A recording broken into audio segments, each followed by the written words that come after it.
Hello mga kabayan, kumusta kayo? Magandang buhay. Welcome po muli sa aking YouTube channel, Analisa Reality Vlog. Yung reaction ko po ngayon, patungkol po dito sa na-upload ni Intoy sa Ka-Business Official. Sila po yung nag-vlog in behalf of Pinuno Ka-Business patungkol po dito sa nanay niya na dumating na po dyan sa Maynila para daw maoperahan sa kanyang gallstone. Pero bago ko ituloy, maraming salamat po sa patuloy na suporta nyo sa akin. At my new subscribers, silent viewers, mga nagla-like, nagko-comment, yung lagi nag-i-engage. Thank you so much po at salamat sa hindi ninyo pag-skip ng ads. At shoutout po, please support natin ang ating pinuno, Ka-Business Official, Papa Dins TV, and Ka-Business Family. Ganon din po yung aking mga kasamahang mga reactors. Magandang gabi, magandang buhay sa inyo, mga kababayan.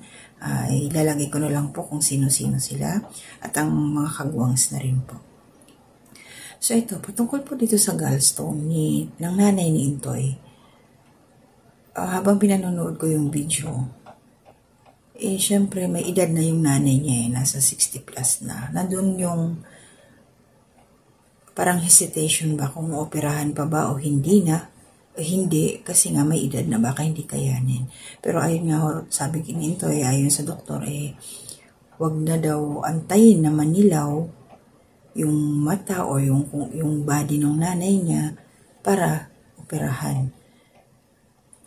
Para sa akin, kasi nabanggit doon na sa 0.8 mm yung laki ng bato ni nanay doon sa kanyang abdo. So, nag-research po ako, tiningnan ko sa Google, ang mga sizes ng mga gallstone, gallbladder, sa ating gallbladder, kung ano yung pwedeng alisin talaga dahil hindi na to kayang mapalabas, yung flashing, at yung mga pwede pa. So, yung sa bracket ni nanay, nasa 7 na siya, nasa 8 na siya . Ang nakalagay kasi dito, kailangan surgery na. Parang hindi kakayanin flashing. Kasi ang ipa-flash lang, pwede, possible, magawa ng paraan, 80%, hindi siya 100%. Ay yung mga 2 to 4 mm, then yung mga hanggang 7. So yung kinani kasi 8 na . So alanganin, kumbaga baka hindi siya matunaw. Depende daw yun kung anong klase yung namuo doon sa kanyang gallstone, sa kanyang gallbladder, na naging bato siya, naging crystal. Kasi, bakit ba tayo nagkakaroon pala ng ganon? Share ko na naman, kaya ko ito ginawa ang reaksyon ng ganito kasi, ano po ako, relate. Yan na naman tayo, relate po ako dito. Sarili kong experience, share ko na rin po. Kasi itong karamdaman ni nanay, dahil nga sa edad niya, mahirapan kasi siya pag inoperahan . Mayroon akong nakita na inoperahan ng gallstone. Nag-check up kami doon sa Tala, sa hospital, yung anak ko na nag-diarrhea. Yung gwardiya doon, pinakita niya kasi nagkwento-kwento kami habang nakapila. Sabi niya na operahan daw siya ng kasi kinumusta kami kung anong gagawin namin doon. Tapos basta sharing lang kasi mahaba yung oras . Yung sa kanya, simula dito sa may baba sa dede. Nandito kasi sa right natin yung yung ating atay, nasa ilalim niyan yung gallstone, yung gallbladder. So simula diyan ang haba ng hiwa hanggang sa may taas ng puso niya. Kasi hindi lang daw siya isang beses inoperahan. Kasi kumbaga hindi natanggal lahat. Kaya binalik ulit. Tapos sabi niya, ang naging symptoms sa kanya, lagi siyang uhaw na uhaw. Ayun yung sabi niya. Sa sobrang dami niya daw, inoperahan na rin talaga siya. So ako naman, patungkol dito sa gallstone, by the way, nabanggit din dito ni Intoy na si Mrs. Ka-Business na operahan daw sa gallstone din. Yun ang sabi. Pero para sa akin, my own experience, way back 1995, 96, nararamdaman ko na sinisikmura ako. Pag kumakain ako ng mga mamantika, mamatataba, maaalat kasi yun ang hilig ko . Masarap . Yun yung ko, sabi ko, bakit parang naninigas lagi yung sikmura ko. So, parang ignore ko lang yun. So, nung time na, 1997, 98, talagang lumala na siya eh. Dalaga pa ako noon. Pero baliwala lang, hindi ko alam. Pero napapansin ko, yung aking mata, parang naninilaw na siya. May naninilaw. So, nag-ultrasound ako. Wala naman nakita yung doktor. Siguro, yung ultrasound nila, hindi doon sa part ng hindi sa may aking atay. Kaya hindi nila na-detect. So, nung nalaman lang na meron akong meron akong bato sa abdo, ito ng 2001. Nanganak na ako noon 2000 ang aking panganay. Pagkadating ng 2001, grabe na. Sinisikmura na talaga ako. I-share ko lang sa inyo mga kabayan, para ma-educate din tayo kayo kung ano yung ginawa ko. So, in-ultrasound ako. May nag-sponsor nga sa heart center kami. Dinala kasi doon yung kaibigan ng mister ko. Ayun, nalaman doon na meron akong bato sa abdo. 0.5 mm na siya at meron pang maliliit. So, nung nung nalaman ko na meron na sabi sa akin, nung nag-assist sa amin, iwasan ko lang yung maaalat, iwasan ko yung mamamantika ng mga pagkain. So, kailangan ng kainin ko lang noon mga lauoy, yung mga sinabawan lang, basta walang mantika. So, sinunod ko yun. Sa awa ng Diyos, medyo nare-relax ako. Basta nasa diet talaga. At, nung malis na ako, abroad na ako, research, kasi minsan bumabalik siya, sinisikmura. Alam niyo ginawa ko mga kabayan? Nag-cleansing ako, nag-flashing ako. Kasi napanood ko dati yung ni Dr. Farah, na isa siyang herbalist. Yun eh, kilala niyo yun, yung taga Pampanga, dami niyang napagaling sa cancer. So, naabutan ko yun siya, kaya sinunod ko yung at wala na kasi mga video niya, pinag-delete kasi may mga nagreklamo na, alam naman, yung ibang mga ahensya natin sa Pilipinas na parang nasagasaan ba, pasensya na, isishare ko lang, ayun, sinunod ko sa kanya, ang sinabi niya about sa gallstone, para maglinis ng gallbladder, 2 lemon, piniga ko yun, kung gaano kadami yung katas ng lemon, tinapatan ko siya ng olive oil. Ininom ko yun gabi na matutulog na ako. So paghiga ako, nakatagilid ako sa kanan. Kasi para ma-absorb.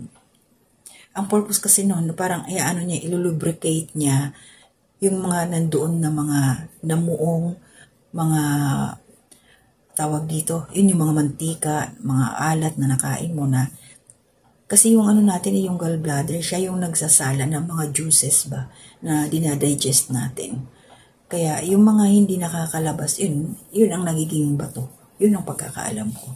Correct me if I'm wrong na lang. Basta yun ang alam ko doon. Base lang sa mga pagtatanong-tanong, pagbabasa-basa na din. So, ayun. So, kinaumagahan. So, ayun, pahinga na ako. So, kinaumagahan, pag punta ko ng CR, ayun na, nakita ko siya doon sa aking inilabas na kayamanan. Naging kulay yellow-green siya. Tapos mayroong mga buo-buo na parang, alam niyo yung parang butil ng mais. Yung pag kumakain tayo ng mais na di ba yung loob nun? Na may shape-shape na parang parang mga bato-bato. So, ko yun eh, check ko. Talagang sabi ko, ito na siguro yung nasa loob ng aking abdo. Kasi yellow-green siya eh. Hindi naman yellow-green ang kinain ko. So, ibig sabihin nun, yung ininom kong lemon, parang yung acid, siya yung nagtanggal ng kunting acid doon sa aking abdo. Then, pinadulas ng olive oil. So, yun. Inulit ko yun siya after, nag-alternate ako kasi baka mamaya masobrahan naman ako sa asim. Sikmurain naman ako. In-alternate ko siya. Sunod na gabi na inulit kong pag-inom. Then, nagbawas ulit ako kinaumagahan. Hindi na siya yellow-green. As in, normal na siya na yung ating dumi. Ganoon na yung kulay niya. At hanggang ngayon po, honestly, hanggang ngayon, from 2001 na nalaman ko meron akong gallstone, hanggang ngayon, up to the present, sa awa ng Diyos, wala akong nararamdaman. At hindi pa ako nagpapacheck up ulit. Pero yung ilang dekada na yon, so flashing lang po yung ginawa ko. Pero, ayan ang sabi ko, para malaman ko rin kung nandoon pa ba, baka nag-ugat na yung mga bato sa aking abdo, pero wala naman kasi kung nararamdaman na magpapacheck up po ako. At pag uwi ko, papatingnan ko po yung aking abdo. Kung ano na yung kondisyon niya, ipapaalam ko po sa inyo. Totoo po yun, nagkaroon po ako ng bato sa abdo. So ito sa'yo, kaila Intoy, sa nanay niya, wala naman pong mawawala. Oo, nandun sa point yung bato sa abdo ni nanay. So hindi kasi ito nakukuha ng isang ganun malaki na eh. Sa isang inuman lang, hindi agad-agad yun. So, unti-unti. Yung pala yung kinaumagahan, pagising ko, nag-warm water muna ako. Kumbaga, plinash ko muna siya ng warm water. Hindi pa ako kumain nun. At saka pag kumakain ako ng konti-konti lang. Konti-konti. So, yun, more on water ako, more on water. Minsan, i-mix ko din yung apple cider vinegar, 2 kutsara sa umaga, lagay ko sa tubig, inahalo ko yun din yung iniinom ko. Body cleansing talaga ang ginawa ko. So, sa awa ng Diyos, andito ako. Okay naman. So, para doon sa nanay ni Intoy, wala namang mawawala kung susubukan nyo din kasi wala namang side effect yun. Wala namang chemical kasi lemon lang, 2 lemon, at saka yung olive oil. Organic ang piliin na olive oil. Para ma-sure kayo, pwedeng half yung lemon, katas ng lemon, then half din yung olive oil, bali 1 cup. Haluin nyo yun. Haluin talaga, tapos painom kay nanay unti-unti. Kasi hindi nyo ma-straight, mahirapan ka ma-straight eh. Siya, yung lasa, parang mabigat sa dila kasi nga doon sa olive oil niya. Pero, ipag-pray para unti-unti matanggal doon yung nasa loob. Malilinis talaga siya. Ewan ko lang ito kung itatry ninyo, sana subukan ninyo. Walang mawawala kung itatry ninyo. Kasi healthy naman yung olive oil. Hindi yan namumuo sa tiyan ng olive oil. Basta yung natural, yung ang tawag dito, yung legit talaga, original na olive oil. Hindi siya nabubuo. Pa rin siya, ganun pa din, liquid pa din. Hindi siya titigas, hindi siya nagiging mantika. So sana maitry nila ito. So para yun ay, para sa nanay ni Intoy, lakasan nyo lang po yung loob nyo kasi hindi natin masabi kung ano talaga ang gagawin sa inyo ng doktor ninyo, pero sana talaga mag home remedies muna to sila Intoy. Try nyo muna yung mga herbal. Try nyo muna. Mag-research kayo Intoy sa Google about flushing sa gallstone. Subukan ninyo. Habang inaantay ang schedule ng operasyon ng nanay ninyo, try nyo. Then, bago siya operahan, pa-ultrasound nyo ulit. Bago buksan, kung talagang nandoon pa. Diba? Try nyo lang, walang mawawala. Sana gawin nyo. Sana. Diba? Kasi hindi naman natin maano yung mga iba. Hindi naniniwala eh. Pero para sa akin, hanggat nandyan yung mga home remedies natin, gagawin ko talaga. So, yun yung sa akin mga kabayan. Sinare ko lang yung mga personally sa akin nangyari at saka dyan sa nanay ni Intoy ngayon. At para doon po sa pangkalahatan, pwede kayo mag-body cleansing.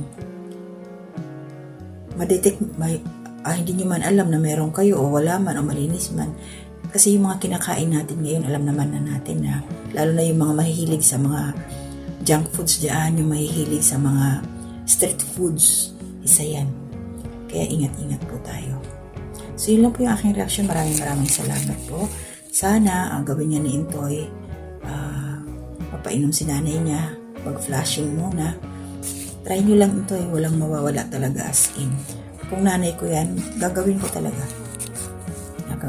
Kasi nga may edad na eh. Mahirap nang maoperahan yung ganyan. Mas matindi pa yan sa cesarean ka. Kasi yung cesarean, baba ng pusod, maliit lang eh. So dito talaga, isipin nyo na lang. Saka may edad na si nanay. Mahirap. Baka mamaya, alam ko high blood pa, diba? Try nyo muna please yung mag-natural muna. Home remedies. Talaga, pag ako yan talaga, pipilitin ko yung nanay ko na ito muna para hindi ka maoperahan. Try natin. Subukan. Walang mawawala. So, shout out po. Maraming salamat. Thank you sa pagbisita. Kabayan Boyet M channel. Shout out po. At saka kay Kabayan LB OFW Abu Dhabi. Shoutout po, maraming salamat. At salamat din sa iyo, Ate Ninette, nasa comment section ka. Salamat sa suporta. Ate Marilyn, good morning. Maraming salamat po sa patuloy na suporta ninyo sa akin. At sa lakas sila, Ate Ems, kumusta po? Good morning. And then, hi Ate Sara, good morning din po, Ma'am Sara. Ma'am Maria Luisa Cartalaba, good morning po. Aluday, Mary Jane, Post Tradition, kumusta na kayo? Yung mga anak. Kabayan Julia Pardalis Vlog, good morning. Kabayan na si Pascual, kabayan Jessie Lucas. Ate Marilyn, Ma'am Marilyn Cabanilla, kumusta po? Ma'am Erlinda Navarrete, kumusta po? Ma'am Aiza Dumasapal, kumusta rin po? Shoutout. At saka si Mia Bumanlag ng Cebu, shoutout po. Okay. So maraming salamat po sa patuloy na suporta ninyo sa akin. Mag-ingat po tayong lahat. Yung ating kalusugan ingatan. To God be the glory.